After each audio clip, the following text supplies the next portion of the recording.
Hi friends, welcome to my YouTube channel. So ప్రస్తుతం మనం ఈ వీడియోలో రేషన్ కార్డులో నేమ్ కరెక్షన్ ఎలా చేయాలో చూపిస్తాను. సో వీడియో అయితే లాస్ట్ వరకు అయితే చూడండి, స్కిప్ మాత్రం చేయకండి.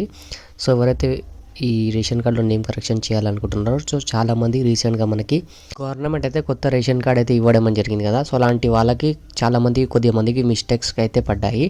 అండ్ కొంత ఎవరైతే పాత రేషన్ కార్డు ఉన్నాయో వాళ్ళకి చాలామంది అయితే మిస్టేక్స్ ఉన్నాయి. అండ్ వాళ్ళు అప్లై చేసుకున్నారు, కానీ అవి అలాగనే పెండింగ్లోనే ఉన్నాయి. సో నేను ఈజీగా ఒకటి మెథడ్ అయితే తెచ్చాను. నేను ఆల్రెడీ చేయించుకున్నాను కాబట్టి ఈ వీడియో చేస్తున్నాను. మీకు రేషన్ కార్డులో ఎలాంటి కరెక్షన్ చేసుకోవాలన్నా మీకు ఎక్కడ వెళ్ళాల్సిన అవసరం లేదు. అండ్ మీకు ఎలాంటి ఫీజు పే చేయాల్సిన అవసరం లేదు. ఫ్రీగానే నేను మీకు చూపిస్తాను. సో చూసి మీరు గిట్ట చేసుకోండి. నా ప్రీవియస్ వీడియోలో గిట్ట నేను ఒకసారి ఇది వీడియో చేశాను. సో చాలామందికి ఇది సక్సెస్ఫుల్ అయ్యింది అండ్ చాలామంది చేంజ్ చేసుకున్నారు. అండ్ కింద మనకి మీరు కావాలంటే నా ప్రీవియస్ వీడియోలో వెళ్ళి చూడండి, కింద వాళ్ళు థ్యాంక్స్ అని గిట్ట మనకి కామెంట్ చేయడం అని జరిగింది. సో ఇది నేను ఎందుకు చేస్తున్నా అంటే, ఇప్పుడైతే రీసెంట్గా చాలామందికి కొత్త రేషన్ కార్డ్ అయితే రావడం జరిగింది కదా. సో అలాంటి వాళ్ళు గిట్ట ఏమైనా మిస్టేక్ ఉంటే మీరు గిట్ట చేసుకోవచ్చని నేను వీడియో చేస్తున్నాను. ఓకే, టాపిక్లోకి అయితే వచ్చేసాం. ఒకవేళ మీరు రేషన్ కార్డులో నేమ్ కరెక్షన్ చేయాలనుకుంటే ఫస్ట్ మీరు ఆధార్ కార్డులో నేమ్ కరెక్ట్ ఉందా లేదా అని చెక్ చేసుకోండి. ఒకవేళ ఆధార్ కార్డులో రాంగ్ ఉంటే ఫస్ట్ మీరు ఏం చేయాలి అంటే ఆధార్ సెంటర్కి వెళ్ళి మీ నేమ్ అనేది కరెక్షన్ చేయించుకోండి. సో 5-6 డేస్లో ఈ కరెక్షన్ అనేది కావడం అని జరుగుతుంది. సో అదైన తర్వాత మీరు ఏం చేయండి అంటే, ఏదైతే మీరు ఆధార్ కార్డ్ అప్డేట్ చేసుకున్నారో సో దాంట్లో కరెక్ట్ ఉందా లేదా చెక్ చేసుకున్న తర్వాత మీరు ఏం చేయండి అంటే, ఫస్ట్ మీరు మీ ఇంటి దగ్గరలో ఉన్న రేషన్ షాప్ డీలర్ ఉంటుంది కదా, సో రేషన్ షాప్ దగ్గరికి వెళ్ళండి.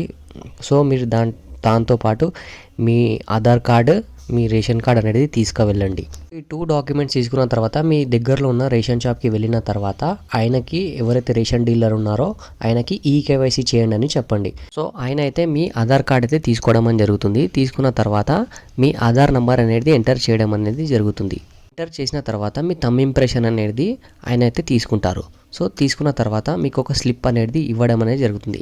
ఆ స్లిప్లో ఏముంటుందంటే మీ కేవైసీ అనేది కంప్లీట్ కావడం అనేది జరిగిందని ఆయన ఒక స్లిప్ అయితే ఇస్తారు.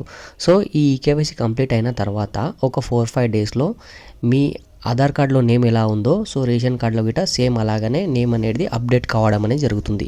ఇంత ఈజీ ప్రాసెస్ మనకి ఎలా అవుతుంది అంటే, మనకి ఆధార్కి అండ్ రేషన్ కార్డ్కి లింక్ చేశారు కాబట్టి ఈ ప్రాసెస్ అనేది మనకి ఈజీగా అవుతుంది. అండ్ చాలామందికి ఈ ప్రాసెస్ అనేది తెలియదు. అండ్ చాలామంది ఈ సేవ చుట్టూ, ఆ మండల ఆఫీస్ చుట్టూ అయితే తిరుగుతున్నారు. సో అలా తిరగకండి, మీ టైం వేస్ట్ చేసుకోకండి. అండ్ పైసలు గిట్ట చాలా వేస్ట్ అవుతున్నాయి. సో మీరు ఒకసారి ట్రై చేయండి.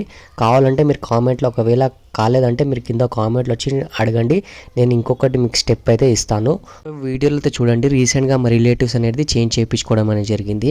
సో ఫస్ట్ అయితే వాళ్ళకి ఇనిషియలే ఉండే అండ్ కొద్దిగా నేమ్స్లో కరెక్షన్ అయితే ఉండే. సో వాళ్ళు ఏం చేశారు అంటే, ఫస్ట్ ఆధార్ కార్డులో నేమ్ కరెక్షన్ చేయించుకున్నారు. చేయించుకున్న తర్వాత మనకి దగ్గరలో ఉన్న రేషన్ షాప్లో వెళ్ళి ఈ కేవైసీ అనేది కంప్లీట్ చేసుకున్నారు. చేసుకున్న తర్వాత చూడండి, వాళ్ళ సర్నేమ్తో సహా చేంజ్ కావడం అనేది జరిగింది. సో ఇలా ఈజీగా ప్రాసెస్ అయితే ఉంటుంది. సో మీ గిట ఇది వీడియో యూస్ఫుల్ అవుతుంది, లేదా ఎవరికైనా అవసరం ఉంటే వాళ్ళకైతే షేర్ చేయండి. సో అంతే ఫ్రెండ్, ఈ వీడియో మీకు యూస్ఫుల్ అవుతుంది చేశాను. వీడియో బాగుంటే తప్పకుండా లైక్, షేర్ అండ్ సబ్స్క్రైబ్ చేసుకోండి.